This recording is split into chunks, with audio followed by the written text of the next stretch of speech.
రెండోసారి బాధ్యతలు చేపట్టిన తర్వాత దూకుడుగా వ్యవహరిస్తున్న డొనాల్డ్ ట్రంప్ సంస్కరణల పేరుతో ఊహించని నిర్ణయాలు తీసుకుంటున్నారు. వందలాది ఎగ్జిక్యూటివ్ ఆర్డర్లతో విరుచుకుపడుతున్నారు. ఆయన పాలనా తీరు విధానాలపై అనేక దేశాలతో పాటు స్థానికంగానూ తీవ్ర వ్యతిరేకత వ్యక్తమవుతుంది. ట్రంప్ నిరంకుశంగా వ్యవహరిస్తున్నారని ఆరోపిస్తూ గతంలో నిరసనలు చేపట్టిన అమెరికన్లు నో కింగ్స్ పేరుతో మరోసారి దేశవ్యాప్త ఆందోళనలకు పిలుపునిచ్చారు. 50 రాష్ట్రాల్లో దాదాపు 2500కు పైగా ప్రదేశాల్లో నిరసనలు చేపట్టారు. పలు ఐరోపా దేశాల్లోనూ వీరికి మద్దతుగా నిరసన కార్యక్రమాలు జరిగాయి.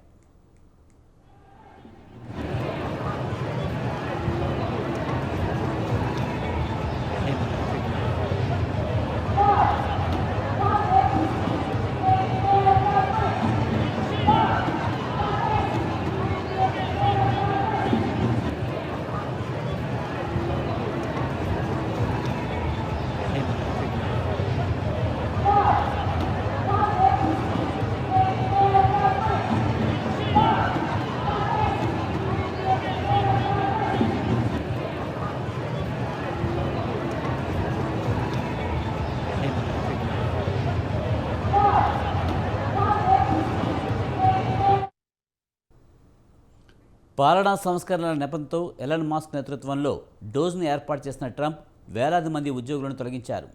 జన్మత పౌరసత్వం, ట్రాన్స్జెండర్ల రక్షణ, అక్రమ వలసల తదితర అంశాల్లో కీలక మార్పులు చేశారు. ఈ క్రమంలో వలసదారులపై అధికారుల సోదాలు వివాదాస్పదంగా మారాయి. దీనిపై స్థానికంగా నిరసనలు చేస్తున్న వారిని అడ్డుకునేందుకు అనేక రాష్ట్రాల్లో జాతీయ బలగాలను ట్రంప్ యంత్రాంగం మోహరించడం ఆందోళనలకు మరింత ఆజ్యం పోసింది. మొత్తంగా ట్రంప్ విధానాలు నిరంకుశంగా ఉన్నాయని ఆరోపిస్తున్న అమెరికన్లు అధ్యక్షుడికి వ్యతిరేకంగా నో కింగ్స్ పేరుతో నిరసనలు మొదలుపెట్టారు. అమెరికాలో రాజులు లేరని, అవినీతి క్రూరత్వానికి వ్యతిరేక పోరాటంలో వెనక్కి తగ్గమంటూ ప్రత్యేక వెబ్సైట్లో నిరసనల నిర్వాహకులు పేర్కొన్నారు.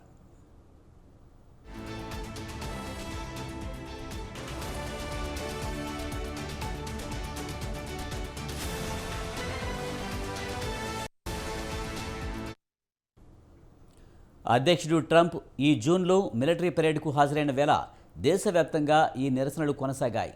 లక్షలాది మంది వీధుల్లోనికి వచ్చి ట్రంప్ ఎజెండాకు వ్యతిరేకంగా గలమెత్తారు.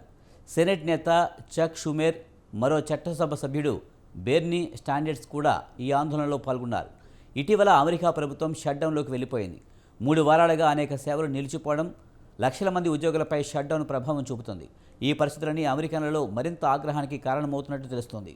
దీంతో ట్రంప్కు వ్యతిరేకంగా మరోసారి దేశవ్యాప్తంగా ఆందోళనలు నిర్వహించారు.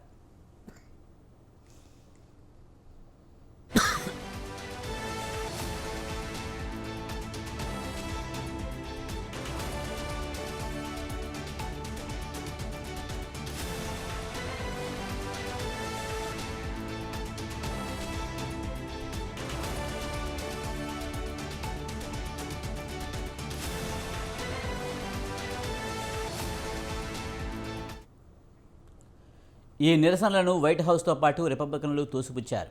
ఈ ర్యాలీలో పాల్గొనే వారంతా అమెరికా రాజకీయాలకు దూరంగా ఉండేవారని, ఇవి హేట్ అమెరికా నిరసనలని అన్నారు.